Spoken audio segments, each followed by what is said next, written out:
টাকার ব্যাগ নিয়ে কারাকারি শুরু হয়ে গেছে। রাস্তার মধ্যে একটা ব্যাগ পড়ে আছে, রিস্কাওয়ালা সেটা টিপতেছে, আরেকটা ছেলে তুলে নিল। দেখি কি হয়। ছেলে খুলতেছে, টাকার বাক্স মনে করে নিয়ে নিছে। রিস্কাওয়ালা এখন টান দিয়ে নিয়ে যাবো মনে হয়। টাকার বাক্স।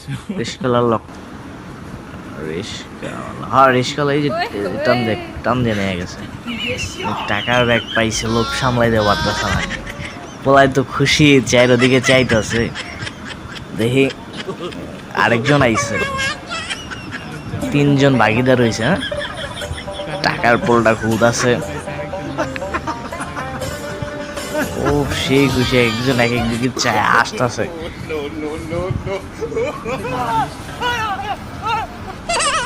টাকার ব্যাগ কয়জনের কপালে থাকে এমন। আরেক, না ওইটা আহে নাই, ওইটা অন্য অন্য লোক। বলতেছে এতক্ষণ লাগে খুলতে, পইরা গেছে, আবার উড়াইছে, আবার পড়ে গেছে। খুলতেছে রিস্কা। টাকা হইলে কি তিনজন ভাগ করে নিব, একজন একজনের দিব নাকি, না একলাই নিয়ে যাবো? ওই একটা কয়েন পড়ছে নিচে, টাকা না কাগজ।